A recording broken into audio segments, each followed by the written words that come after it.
Good afternoon, everyone. Welcome and thank you for joining us. My name is Yonit Behar, and I'm the Assistant Curator at DePaul Art Museum. I'm thrilled to present today's program on Repatriation, a panel discussion with artists Claudia Peña Salinas and Gala Porras-Kim, and DePaul professors Patty Gerstenblith and Morag Kersel. This program is co-presented with Expo Chicago, with special thanks to Kate Sierzputowski. I would like to also thank the Warhol Foundation for Visual Arts, who supports all our winter programs. Today's panel is in conjunction with Claudia Peña Salinas' site-specific installation, Quetzalli, visible in the front windows at the DePaul Art Museum. Peña Salinas' work centers on the Aztec headdress, Penacho de Moctezuma, an object that has become a symbol of national identity for both Mexico and Austria. Claudia is joined by Gala Porras-Kim, who is featured in DPAM's current LatinXAmerican exhibition, and DePaul professors Patty Gerstenblith and Morag Kersel. Now let me introduce you to our four panelists. Claudia Peña Salinas was born in Mexico in 1975 and lives and works in Brooklyn, New York. She studied at the Art Institute of Chicago and received her MFA from Hunter College. She has exhibited at Centre Pompidou in Paris, the Arizona State University Art Museum, the Whitney Museum of American Art, Eli and Edith Broad Art Museum, Queens Museum of Art, El Museo del Barrio, El Museo de Arte de Puerto Rico, and Museo de Arte Carrillo Gil in Mexico. She's a recipient of the Jacob Javits Fellowship and Sistema Nacional de Creadores de Arte, Mexico. Gala Porras-Kim was born in Bogotá in 1984 and is based in Los Angeles. She received an MFA from the California Institute of the Arts and an MA in Latin American Studies from the University of California, Los Angeles. Her work has been exhibited at the Whitney Biennial, Ural Industrial Biennial, Los Angeles County Museum of Art, the Seoul City Museum of Art, Whitney Museum of American Art, and Fracte de la Loire in France, and many more. She has received awards including Art Matters, Artadia, John Mitchell Foundation, and Creative Capital. She was a recent David and Roberta Loggi Fellow at the Radcliffe Institute for Advanced Studies at Harvard University and current artist in residence at the Getty. Patty Gerstenblith is Distinguished Research Professor of Law at DePaul University and Director of its Center for Art, Museum, and Cultural Heritage Law. In 2011, President Obama appointed her to serve as chair of the President's Cultural Property Advisory Committee in the Department of State, on which she had previously served as a public representative in the Clinton administration. She lectures widely in the United States and abroad on the international trade in art and antiquities and the protection of cultural heritage during armed conflict. Gerstenblith received her AB from Bryn Mawr College, PhD in art history and anthropology from Harvard University, JD from Northwestern University, and an honorary doctorate of human letters from Hebrew University College, Jewish Institute of Religion. Morag Kersel is an archaeologist who works in the Eastern Mediterranean in the Neolithic, Chalcolithic, and Early Bronze Age periods. She is Associate Professor of Anthropology and Director of the Museum Studies minor at DePaul University. She earned a PhD in archaeology from the University of Cambridge. She also holds a Master's of Historic Preservation from the University of Georgia, a Master of Arts in Near Eastern Studies from the University of Toronto, and a Bachelor of Arts in Classical Studies from Queen's University, Kingston, Canada. In addition to participating in archaeological excavations and surveys in Egypt, Greece, Israel, Jordan, and Palestine, Morag is interested in the intersection of law and the protection of archaeological sites and objects. Claudia, Gala, Patty, and Morag will give short presentations, and then we will be in conversation. Please feel free to add your questions in the chat box, and I'll make sure to read them out loud when we get to the Q&A portion of this program. With that, I will turn it over to Claudia, who will begin with her presentation. Thank you.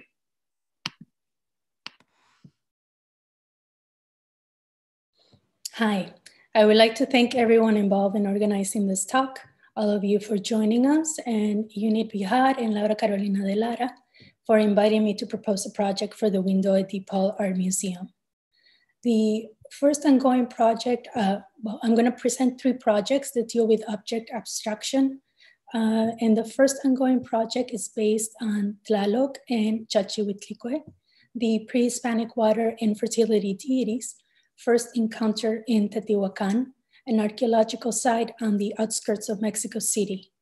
In 2013, I spent some time in Mexico and was drawn to the stone figure outside the National Museum of Anthropology. I kept seeing the image of it in postcards and in other objects at flea markets, and its figurine at souvenir shops. Just having finished another project that involved research into the replica of it in popular culture, I started to investigate the history around this new figure. And I found a fascinating story, one revolving around nation building through the extraction of an artifact from a site and a community. I made a video over the course of 4 years of traveling back to Mexico. The video interconnects various issues related to water, dispossession, copies, and the contested identity of the monolith. This still here shows one of the 3 viewfinders scattered around the area where the original stone had laid. Next. The other still is one of the images inside the viewfinders. One looks into the image of a recreated past scene projected into the landscape. The full video can be seen on Vimeo. I think there's a link somewhere here to it. Next. This other piece is a photograph diptych that attempts in a symbolic way to return the original stone to the community while placing the copy outside the National Museum of Anthropology. The top hand holds an image of the Tlaloc copy in the town's plaza, and behind it's the National Museum of Anthropology in Mexico City and the original Tlaloc.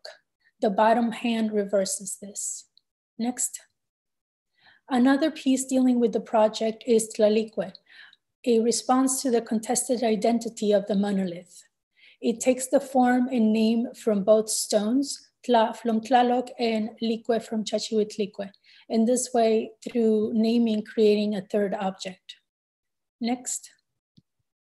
The second project is a show that will open at CCS Bard, part of a thesis commission and collaboration with Paulina Asensio Fuentes, an MA candidate at Bard College.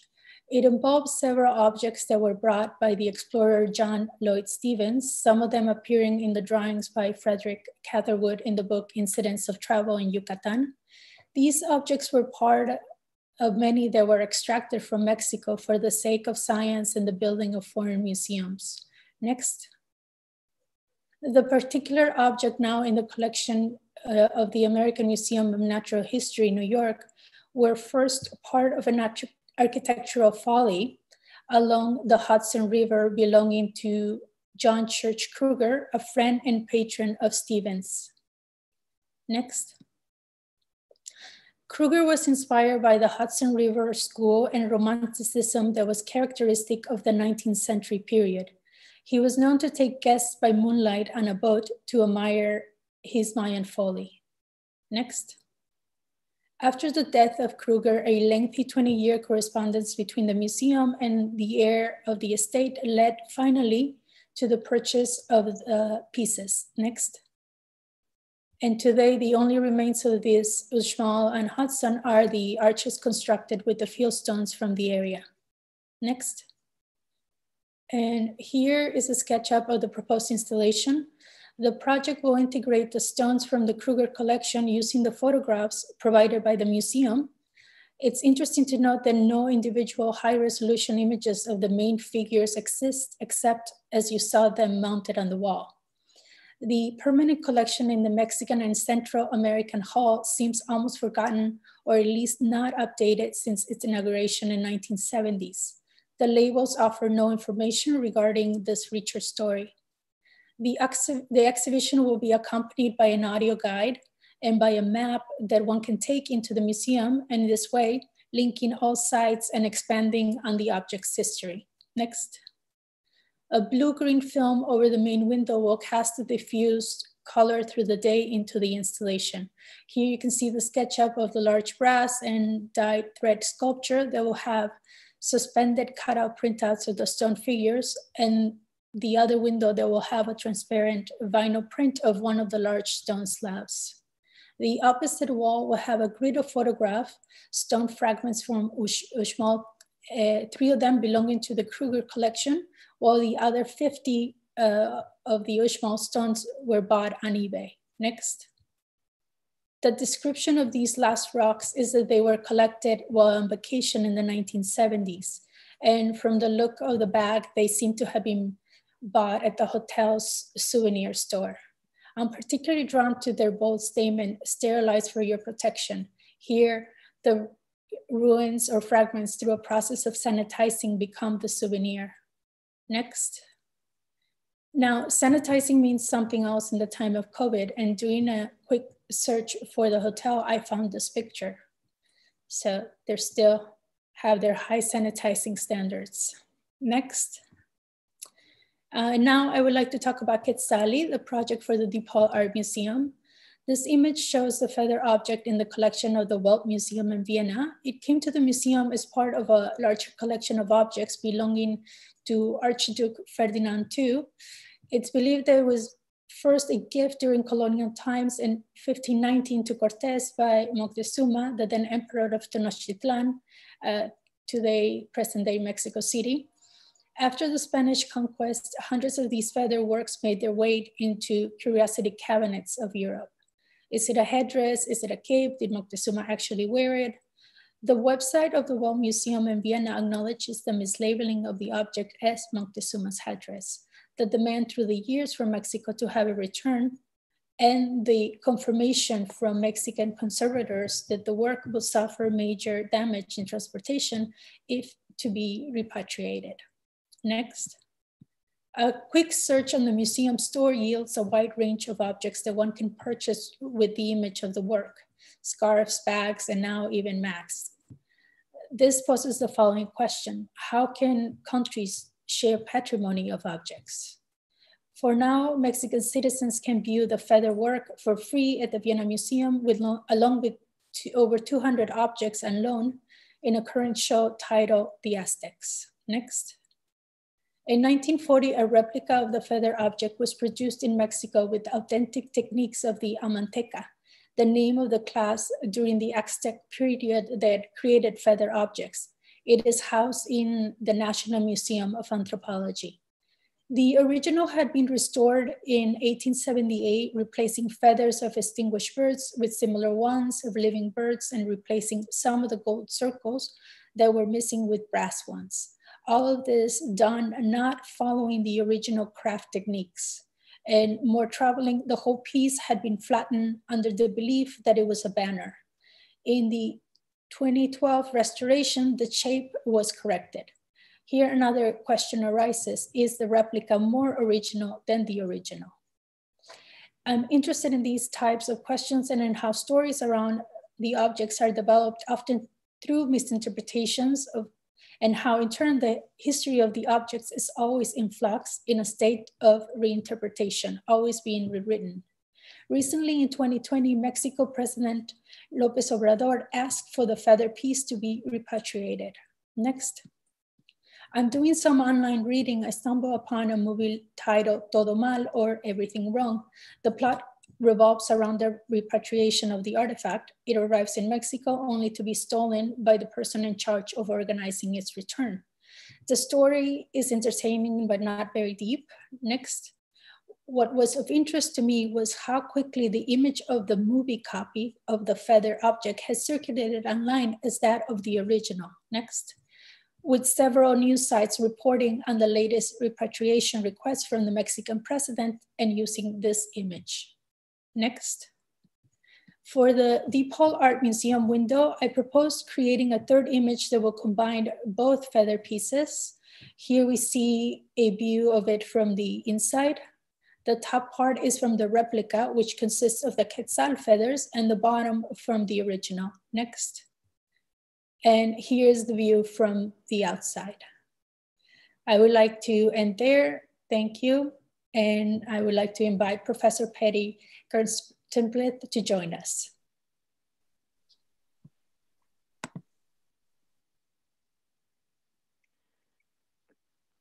Thank you, Claudia. I want to begin by thanking Chicago Expo and the DePaul Art Museum for inviting me to participate in this program. I also want to acknowledge that we are able to take advantage of this exhibit, even though we are in a time when visiting the museum itself is so difficult or impossible. To be able to make this type of creative use of the exhibit and to reach across many, many miles, as I know there are people listening from different locations besides Chicago, is to take advantage of what we can, even in these circumstances. In beginning, I also want to acknowledge that I am located in land that at one time was owned by the Potawatomi Indians before their forcible removal to Kansas in the 1830s. In doing so, we acknowledge a debt to them in terms of cultural heritage and their ongoing contributions to our culture. It is particularly important that we acknowledge the role of those who came before us and those who are here with us now as well, as we turn to questions of justice, restitution, and cultural heritage. Can I have the first slide, please? Thank you. Much of the recent focus of cultural heritage law has been on the contemporaneous looting of archaeological sites, particularly in areas that have been subject to armed conflict. In particular, we think of looting of archaeological sites on a massive scale in Iraq and Syria. And you see here an aerial view of a site in southern Iraq. And you can contrast the squares and rectangles laid out by archaeologists in their research with the looters' pits that go all the way. You can see the looters' pits going all the way off into the distance here. Next slide, please. While looting is often associated with armed conflict and with natural disaster and colonialism, we can see that looting is actually a worldwide phenomenon, afflicting every country in the world. Looting is done for purposes of economic gain. Artifacts are placed on the international market. They pass through many different countries, and they end up usually in the wealthier countries, such as in Western Europe, North America, and sometimes in Asia. But when a site is looted, its stratigraphic context is lost. And you can see here 4 different ways, some schematic, some early examples, contemporary examples, and of course, my favorite one, the layer cake. But when a site is looted, the archaeological context of the objects is also lost. And this can apply to objects that are saleable on the market, architectural features, and also things such as fauna and floral remains. When a site is looted, therefore, we can no longer fully reconstruct or understand the past to the extent that would have been possible through scientific exploration. Because looting is done for the purpose of supplying the market and the economic gain that is realized, the international and domestic legal systems have evolved to prevent the looters and others involved in the market from achieving title. Those who are involved in the market, who knowingly engage in illegal trafficking, may stand to lose their economic investment in acquiring an object, and they may even, in some cases, be subject to criminal punishment. Next slide, please. But we must also focus now on questions of looting and theft of cultural materials that took place in the past, not just what is happening today or in recent decades. We can turn to the colonial past of many parts of the world and see that cultural artifacts were removed as a result of colonialism and armed conflict. Claudia has already explained the background to the Penacho, so I'm not going to discuss that. But we do have to think about what can the law do to approach these questions of restitution and achieving justice to parts of the world, be it Africa, Oceania, and the Americas? The bottom line is going to be that the legal mechanisms that have been put in place to deal with contemporary looting and thefts is not well suited to dealing with these kinds of activities, these kinds of illegal activities that occurred in the past. And the law is itself an obstacle to restitution of cultural objects taken in earlier times. Next slide, please. Claudia has given the background, so I'm not going to go through that again. But we can see this is the Penacho that is in Austria. And of course, there is the replica in Mexico City. It is now claimed by both Austria and Mexico. Just as an aside, I find it very ironic that a country like Austria would claim to have a right to the Penacho based on cultural heritage. We see this repeated in other examples, such as Great Britain claiming the right to the Parthenon sculptures, even though everybody knows exactly where they came from. Next slide, please. So let's look briefly at the law. And the Mexico adopted a law in 1972, and you see up here two of the most important parts of it. Article 28, which states that movable and immovable property, that is the product of cultures existing prior to the establishment of the Hispanic culture, are archaeological monuments. And in Article 27, archaeological monuments are considered to be the property of the nation. In other words, the country owns these objects. And in fact, if something is removed from the country without permission, it is characterized in a market country such as the United States or the United Kingdom as stolen property. This law was analyzed in important criminal prosecution in the United States in the 1970s, where it was held that while such objects that are removed in violation of this ownership law and export controls will be considered to be stolen property under US law. And those who traffic in such objects can in fact be prosecuted and convicted, as happened in this case with a group of dealers. However, the important part is that the law, enacted in 1972, has no effect on objects that might have been removed before that date. Next slide, please. The criteria for state ownership and for its recognition in foreign courts was further discussed in a case called United States versus Schultz, which was the prosecution of a dealer who was dealing in objects from Egypt rather than Mexico in this case. And 4 criteria were established. First, the vesting law needs to be clear. Second, it needs to be internally enforced within the country of origin. Those two are not really an issue in these cases. But more importantly, third point, it does not have extraterritorial effect. This means that any object outside of the country at the time the law is enacted is not subject to state ownership. And the fourth is that it does not apply retroactively. So again, an artifact removed before the vesting law was passed is not going to be affected by the vesting legislation. So applying that to the Penacho, we can see, of course, it was removed long before the 1972 law was put into effect. And therefore, from a legal perspective, we do not have an answer as to what its proper disposition should be. Final slide. And we see here, of course, again, the work that was created by Claudia for the exhibit. But as I said, legal status is not very satisfactory. The law in Mexico, more recent law such as the 1970 UNESCO Convention, will not have any effect on its legal status in Austria. As I said, I realize this is not a very satisfactory solution. But to that, I will turn later to my colleague, Professor Morag Kersel, who will address the questions from a perspective more of justice and restitution and the context within a moral and ethical sphere. In other words, at what point does the law end and is not adequate to answer these questions? And we have to turn to other means to resolve the issues that remain to us from the legacy of colonialism and armed conflict. Thank you. And with that, we turn to the next speaker, to Gala.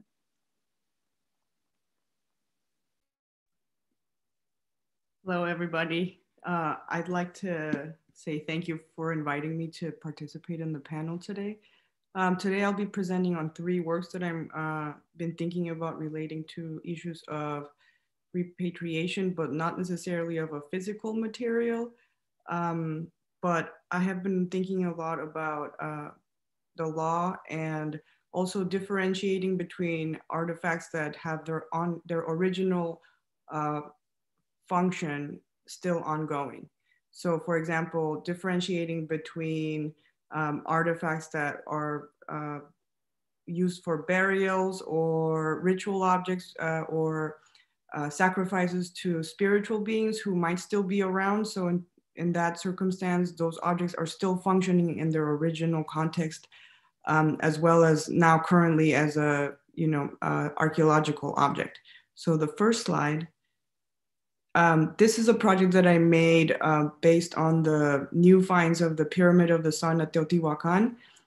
In 2017 at LACMA in Los Angeles, there was an exhibition of new finds of Teotihuacan. They had, of the Pyramid of the Sun, they had scanned the pyramid and adjacent sites with a laser. So they found a new tunnel, and that's what the exhibition was mostly based on. But at the top, they had also found these 2 stela, one that was about 8 feet by 3 feet, and the other one was 6 feet.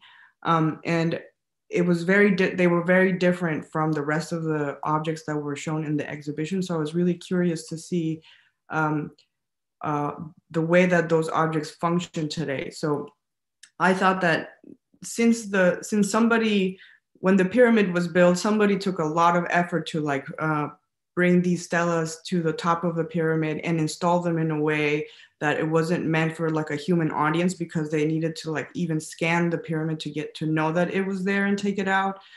And so for me, I was thinking, well, this pyramid is not necessarily for humans to really participate, but more like for a relationship to a deity of the sun probably. And those rocks are there for some sort of mechanics that we might not be able to understand.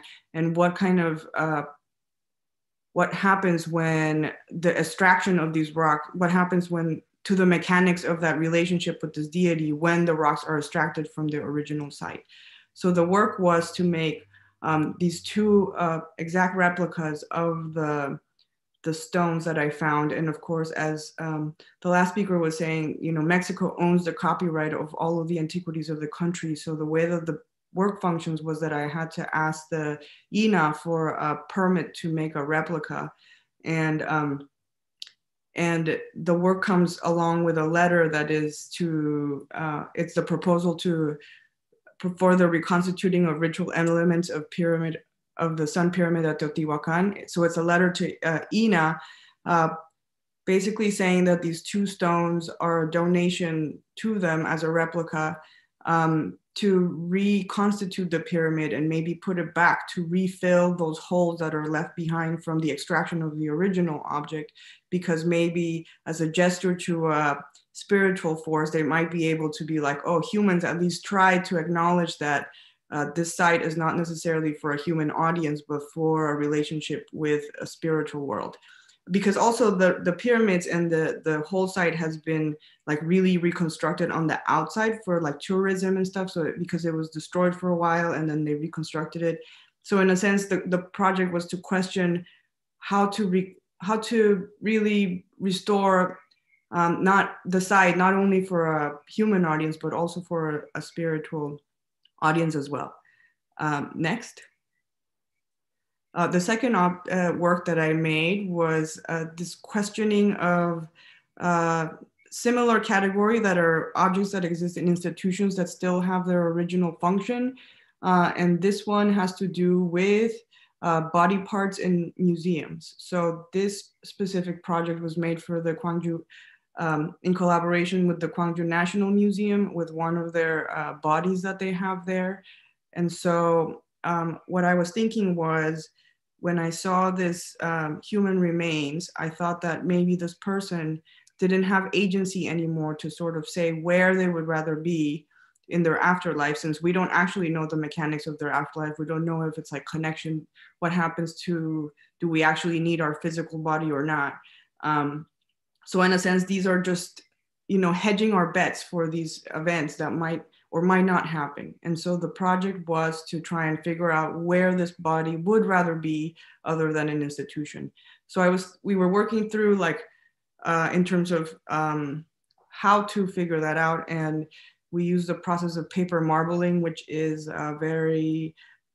it's a process of image making that you can't really control the way that the pigment forms an image. So it's a pool of water, and then the pigment is suspended on the surface. And at that point, we contacted this person in the museum to rearrange the pigment on the surface and sort of make this geographic images that might not be here on Earth or might be somewhere else, but as a proposal of where they would rather be other than the museum. And so the way that it's installed is in this, like it is on the right image, and then on the other side is the actual body of that was on loan from the collection. And the work comes with this letter, next slide, which is a letter to the institution itself, just asking these questions about what they think about their existing collection of bodies. No, so it's more like, how can the current function of an object as an archaeological object or an object of study not overshadow its original potential function as either a body that's connected to a selfhood, or a ritual object that is connected to a deity, or even objects that you were supposed to take to your afterlife, since that in theory is still ongoing. Next slide. And finally, I wanted to show a project that I am currently working on, and this is based on you might not be able to understand, but it's based on this sacred cenote at Chichen Itza. It's the pit for Choc, the rain god, Mayan rain god, and where his offerings were put. And so the work that I was doing at Harvard was that there was a man, Thompson, in the 1900s who, through these legal documents, was able to figure out a way to dredge the cenote and then move all of those artifacts to the Peabody through these loopholes. So for example, he bought the plot of land where Chichen Itza is currently, and there was legal differences between like the ownership rights of a man-made buildings versus natural made buildings. So that way he was able to dredge the cenote because it wasn't man-made per se, and take out all those objects. And through correspondence with the director of the Peabody, they were able to use the law to make the objects end up there. So the project is similar, using the law as a method to somehow litigate on behalf of Choc, the rain god, because these objects, which were his ritual offerings, he might still be using them. So in theory, he never really relinquished ownership or use of those works, no? And the installation that accompanies this legal document will be this installation of objects made with dust from the Peabody storage, where the current objects are, mixed with water. And then there's like condensation from the room that will drip onto the objects with the dust from the collection. And in that sense will be like a Choc reclaiming his own works, his own property. Yes. So those are some of the questions that I'm thinking about. And then I will turn it to Morag Kersel. Thanks very much, Gala. And I want to offer my thanks to the DePaul Art Museum and Expo Chicago for the invitation to participate in this fascinating discussion. I also want to do a disclaimer that I did not bake the cake that Patty showed, but I often use that image and shared it with her. It's a great teaching tool. Last week, I walked along Fullerton, and I had the pleasure of seeing Claudia's Penacho installation at the DePaul Art Museum. And like many of us, I look forward to the day when we can be back in the museum interior. Can I have the first slide, please? Thank you. That's the image that I took just last week. So I want to look at this moment in museum repatriation and restitution. And as Professor Gerstenblith mentioned, I want to move beyond what's legal to what is right. And she and I have conversations all the time about legal and right. And so this is just an extension of that. So as Patty articulated in the intricacies of the laws affecting repatriation requests and the associated ramifications for requesting nations and museums. But I want to look at more than just the law and what might be considered the moral obligations or the ethical obligations of museums and private owners. So as Patty mentioned, law is not retroactive. So how do we address items that were taken during periods of occupation, colonialism, violence, or under moments of inequity? And in this category, and this will make me unpopular with many of my archaeological colleagues, I would include partage, which is the division of finds from archaeological excavation between host nations and excavators, and sometimes the landowner, which was a popular construct in the late 19th and early 20th century, but which has resulted in many artifacts in museums that aren't in the countries of origin. So many of these practices predate international conventions and national legislative efforts. So we're in a moment after decades of suppression and social injustice where many colonized nations are seeking the return of their materials held in museums and cultural institutions across the globe. In my many meanderings through museums, I and my students often find it unsatisfactory or frustrating to defer to law, preferring instead to think about what's the right thing to do and what are the ethical obligations of museums when considering restitution cases. In class, we're always questioning how it's possible in this moment of museum decolonization. And here I would refer you to the work of Eve Tuck and Kay Wayne Yang and their 2012 article on critiquing the term decolonization. I use it because I think it's something we all know what it means when we use it, but I don't love it as a term. So amid calls for repatriations and reparations and restorative justice, how is it that museums continue to retain contentious items in their collections? Like the museum in Vienna that Claudia mentioned, and we can have many other examples, including, can I have the next slide, please? Thank you. The Parthenon Marbles. This is the last place I visited before we went on lockdown, and this is the British Museum in the Duveen Gallery, and these are the so-called Elgin or Parthenon marbles. So how is it that these marbles still remain in the British Museum? They're a group of classical Greek marble architectural elements that were created in the 5th century BCE, and they were brought from the Parthenon to the British Museum in the early 19th century by Thomas Bruce, the 7th Earl of Elgin. The marbles are the first thing that many people envision when the topic of museum restitution is raised. They're the iconic example of unrepatriated artifacts. Why isn't the British Museum returning the marbles to Greece? Greece has been asking for them back for over 200 years. While legal experts might argue that the marbles have been in the UK so long, the case is closed, or that Elgin had the permission of the Ottoman occupiers, debate over their disposition endures. But should it?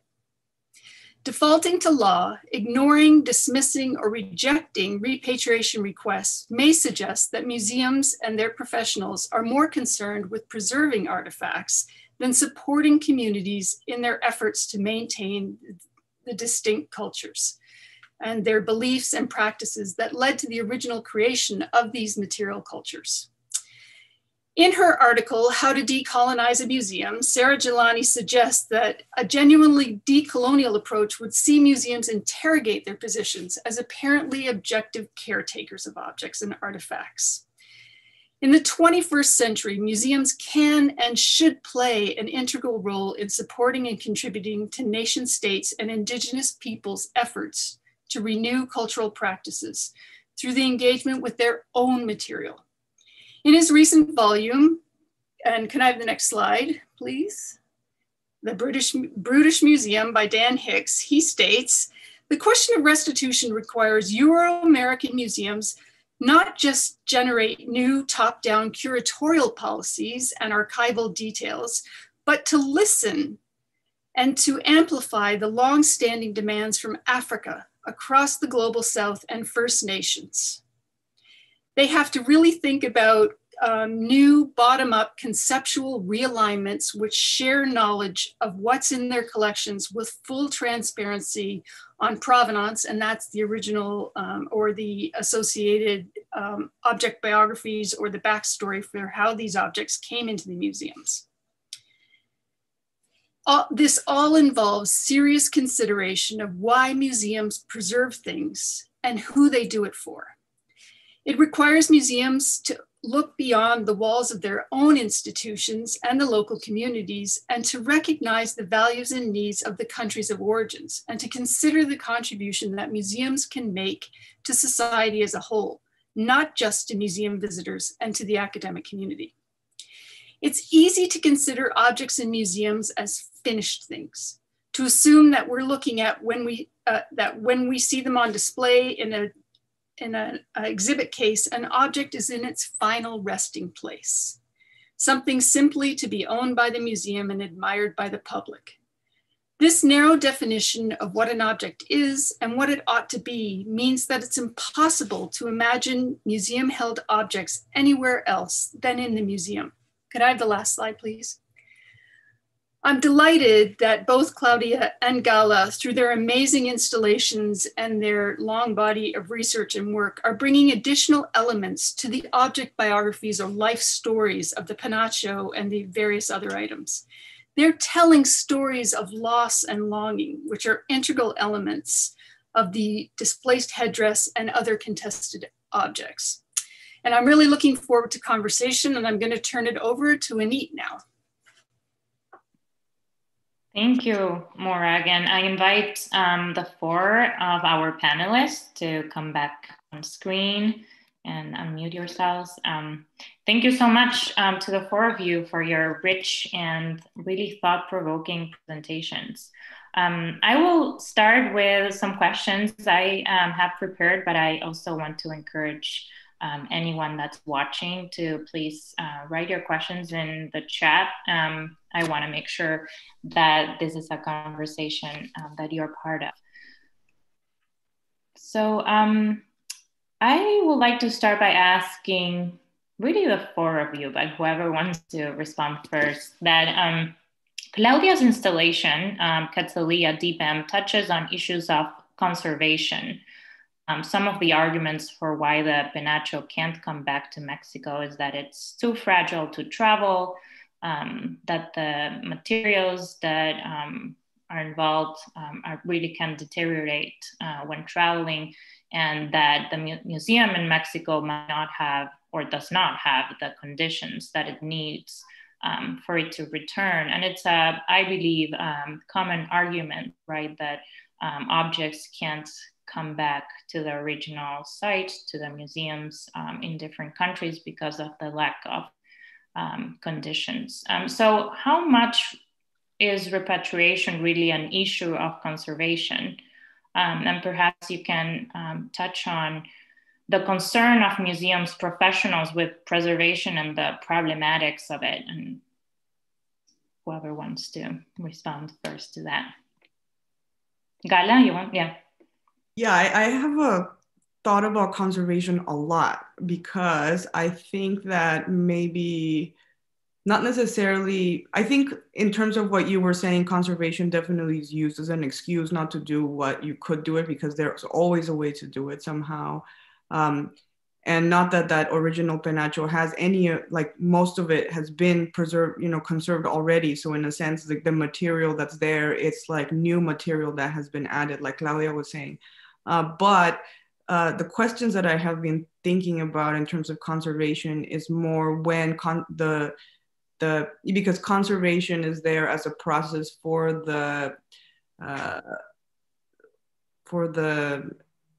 what the institution actually wants to do, like its role as like keeper of like objects for history. But in a sense, many of these artifacts are actually meant to decay.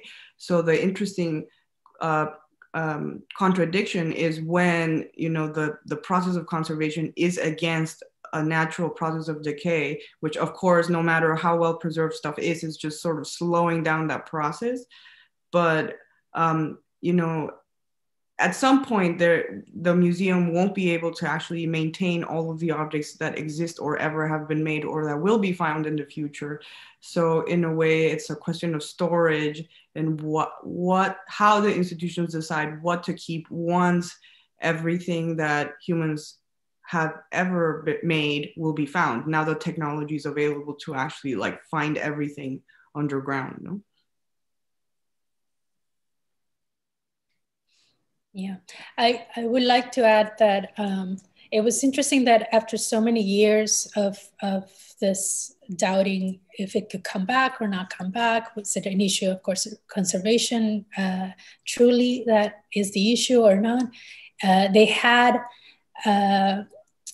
in 20, I think I mentioned in 2012, they did a whole like cleanup of the Penacho, and that was done in conjunction with conservators from the Anthropology Museum, and everyone agreed that it is a very fragile piece of featherwork, mostly because it's also using like thread to bind the feathers, and that thread is already in very,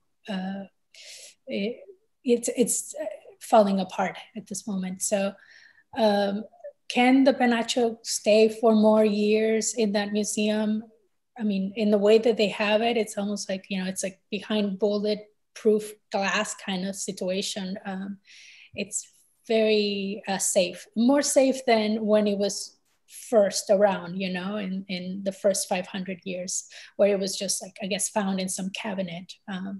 But it's interesting what Gala says, like, yeah, at what point do you just, you know, you can't keep all the objects, and do you choose to keep this one because it has a rich story? I mean, certainly that is why it has survived this far, you know, this doubting, did it belong to this famous person? Had it just been maybe, you know, something that just a priest wore, maybe not so much. Yeah, it's interesting questions. So I just have a quick comment, because I think Claudia, you raised the idea, and Gala, I'm really glad that you brought this up, because, okay, if all the parties decide that it's too fragile to move, and so it's not going to be repatriated from Austria, you demonstrated on the website how they're economically benefiting through commercialization. So is there any way that the Mexican government or the people of Mexico can benefit, excuse me, in the same way? I mean, that's definitely, yeah.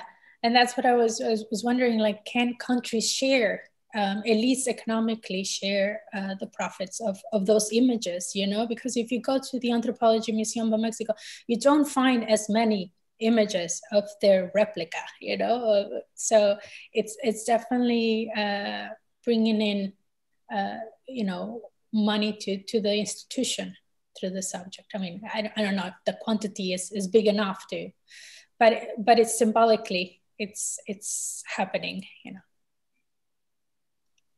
Can I have because I thought about also this question of repatriation, you know, like that it came back or not come back, but in a sense, you know, one of the things that Claudia brought up earlier with the Tlaloc in front of the National Museum is that who does it actually belong to? You know, like the original country wasn't there. Like it's not the same circumstances anymore because those objects can't actually be returned to the specific context in which they were actually made. So in a sense, a true repatriation can't actually occur because it's tied to some geography or something, but the whole context of how it existed can't ever come back. So that's why it's so sort of murky to try and figure out who are the stakeholders of that object currently, and like what are the interests of each one, you know, like monetary or like cultural or whatever it is. But in a sense, it's all, to a certain degree, is more like who's the closest owner, like correct owner of a thing versus the actual owner of it. So in a way, it's the objects will still be utilized no matter, you know, like manipulated or like taken into some other current day, like what are the interest that might be not anything having to do with the original one. And I have a question for Patty. What is the difference between, because I think there's a difference between the way certain European museums and North American museums deal with repatriation of objects with other countries. Well, and also, what is the difference between European museums and North American museums in the way they're dealing with repatriation? Okay, so probably the biggest difference between European museums, speaking generally, particularly the large national museums that we think of, and US museums, is that in the United States, they're private organizations. They're charitable organizations organized for public benefit, but they exist as private entities. So if the US government tells them to do something, they don't have to do it. In converse, of course, in Europe, most of the big museums are national museums. And if the government decides to return something, they have to do it. And this has come up a lot, particularly in the context of Holocaust art restitution, where there may be a national committee set up that reviews a claim. And if they decide the claim is worthwhile, the committee tells, or the commission will tell the museum to return it. The other big difference is also, though, that the big museums, again, actually many museums in Europe, are not allowed to remove something from their collection, no matter how worthy the claim. So in the UK, there have been laws passed specifically to allow repatriation or restitution, I should say, in the case of Holocaust looted art. And also a big issue that we haven't really talked about is human remains. So the UK required a special law to be passed by Parliament that would allow the return of human remains to colonized areas like to Australia, New Zealand, et cetera. In the United States, there is actually no law that prevents removing something from a museum collection unless the donor, which doesn't usually come up with these kinds of objects, but a donor can place alienation restrictions. In other words, prevent the giving away of an object. Absent that, for the most part, museums are free to return things within the fiduciary obligations that the museum trustees have. So it's complicated, but it's very different. And just generally speaking, in the US, if a museum recognizes a claim, and in many of these cases, the museum doesn't have good title. So they're not actually giving up something they own. They're just returning, stolen property. So in the US, it's much easier to get that kind of restitution once we're dealing with it on an individual basis. So a lot of big differences.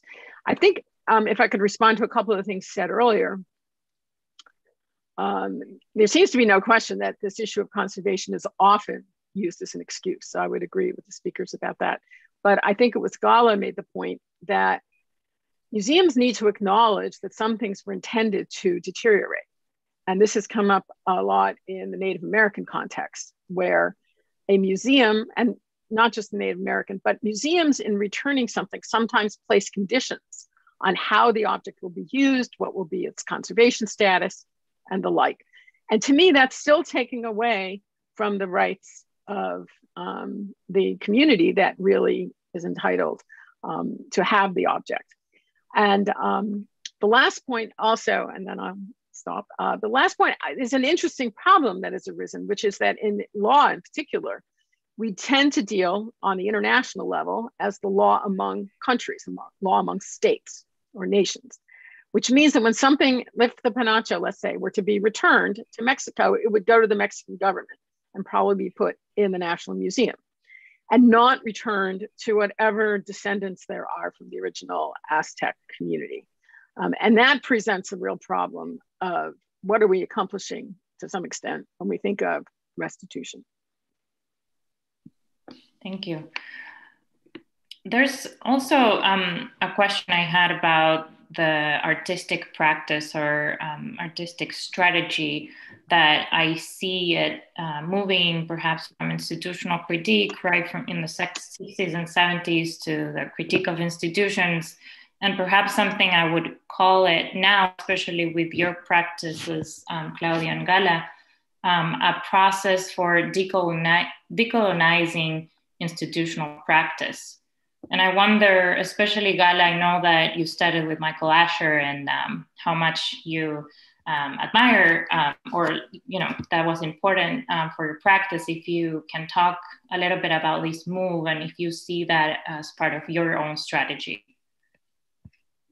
Yeah, I mean, I think that collecting practices of institutions definitely has reflected whatever the ideals of the time are. If you just look at what the collections manager at the time gets or when they get it, like, there are recordings of curators talking about new acquisitions in the 70s that they would never be able to really say that, but at the time they just had no idea that that was like not a right thing. They're like, oh, these objects were like freshly dug out of a grave, and everybody's like, amazing, you know what I mean? And so in a sense, those things are not even possible anymore. So in terms of thinking about what might be the things that we're doing today that might in 20 years or something, just in retrospect, just be like, we're still doing it wrong. It's more just not being stuck in a way of saying like, oh, this is the way that's right, or this is the way that's wrong, but more like, how can we actually really see the way that our interests, whether they're like for better, like for making, repatriating or like conserving or anything, because I think might be not actually a right solution at all, because there might not be an actual solution, but more just because people who work in institutions, of course, have good intentions of maintaining a historical record or looking at these objects, but maybe there's just not enough information to actually know what is the right thing to do at all. But in terms of like the institution itself, I think that one of the biggest issues is that deaccession policies don't match the rate of accession policies at all. So in a sense, when you have a finite amount of space, like how can you like keep filling it and without actually acknowledging that the methods that you're using to keep your collection is actually not productive, like going against what could be good for that object at all. You know what I mean? So like an object that might not even be on view at all, maybe it's better if it's like put back in the grave or like used by a deity in the meanwhile, while we're never gonna really learn from it as much as we already have or something like that. So yeah, it's a question of like storage and where do you keep it, where it's like better used somewhere else at the time or in the storage unit or on view. But in a sense, it's also, the institutions will at some point also go away at some point. So in a sense, it's, even though it feels like once an object is in the deep vault of a collection, the institution is also temporary in broader sense. These objects are like thousands and thousands of years, and the museum will be here for what, like 600 years at most. So it's still, there is a chance for it to be able to have another life beyond an institutional one. I think we have time for one more question. And I want to refer again to the book that Morag mentioned in her presentation, The British Museum by Dan Hicks, where he argues that in almost a form of manifesto, that museums are currently sites of violence or trauma, and they're houses of colonial times. And instead, he goes and proposes that museums should be sites of conscience, which I like the term, and I like to think about that. I find an interesting proposal, and in his own words, he says that museums should be places where nothing is stolen, where everything is present with the consent of all parties. And my question, perhaps a little too broad, is to the four of you: what can museums do as sites of conscience, especially responding and thinking about the curatorial method that has been acquired, where the way to deal with this has been with labels. And I want to bring up the example of the work of Kandinsky that was recently in the news, and the dispute between the Stedelijk Museum in Amsterdam, between them and the original owners of the paintings who fled the Nazi-occupied Netherlands in the 1940s. So I guess my question is this: that's the way that museums have been dealing with this, I believe, right? Adding long labels explaining the provenance or the issues around an object, but how can we think of other ways of museums as sites of conscience? Well, I just say that, I mean, it's not all museums who have taken on label transparency. So I think it's aspirational at best. And I think that there are some museums who've stepped up, but there are a lot of museums who could do at the minimum, if they want to become a better place or a site of consciousnesses, to have more transparent labels and at least tell most of the story, if not all the story. Okay, if you don't want like 100 words, but just to be more transparent in how they acquired, how that thing got where it is. I want to add that, like I was explaining with the project that I have for BARD, we will be offering a map and an audio guide that will explain a little bit more of this history of the objects. And also this map can be brought into the Natural History Museum to then link the stories. Because if you go into that particular hall, you don't find much information. I mean, this is, you know, speaking of transparency of labels, that's not happening in that museum, at least not in the Mexican hall. So this, yeah, at the very least, that could happen. We're trying to do it this way, and then eventually, if we could get the museum to change the label and add a little bit more information. I mean, yeah, that's at the very least. It's a difficult task. I don't see very, very long labels can be boring. People don't want to read that long, you know, when you have thousands of objects to look at. So what audio, the other thing is this audio headphones that you walk around with. Yeah, I don't know, but maybe that's the start with the labels. I think labels are a place to start, but I think much more is needed. Mm-hmm. In many cases, there needs to be consultation, particularly with where there are communities that still exist, where it's part of an ongoing tradition. Again, we see this in the Native American context in the US with museums, and where objects, where there is consent to leave the object, let's say in a museum, and again, consent today, full and informed, freely given consent. I think the traditions that are associated with the object need to be honored to the extent possible. And sometimes this conflicts with means of conservation. You know, feeding, for example, an object, you know, a god, would be something not museums wouldn't normally think is appropriate to do. And I think in some cases, objects should be returned. I think in some cases they may be left, and a label can give that history. But I think there are other ways of sharing the heritage. And the little bit that we talked about with, you know, what the money that, let's say, the museum in Vienna is making off the Penacho, again, that's a resource that could be shared with Mexico, for example. So there are many creative solutions that have been found in cases, at least, where there's been a legal claim brought. And there are many variations on how these kinds of contested objects are resolved, how the questions are resolved. So I think I would urge museums to undertake creative and be willing to do things that they wouldn't normally necessarily think to do, as a way of sharing and even more so acknowledging the significance of the original community from which the object came. Yeah, I think like Patty said, it's like basically just putting the institutional interest aside for a minute and then figuring out how those objects can actually be used in a context. I mean, like you said, going against conservation interests, like feeding an object would be like if all of the ritual objects in an institution were actually activated to like satisfy every ritual that has been lacking or not being performed since the acquisition committee, then it would be like a compromise. It's not like well, black and white, but more like how to find a middle ground. Yeah, I wish we can keep talking, but I'm being told we have to wrap up. We have to wrap up. So I want to thank the four of you really for your generosity and your presentations. And it was really wonderful to have this conversation. And thank you for everyone that's watching. Have a good rest of your afternoon. Thank you. Thank you. Thanks. Bye.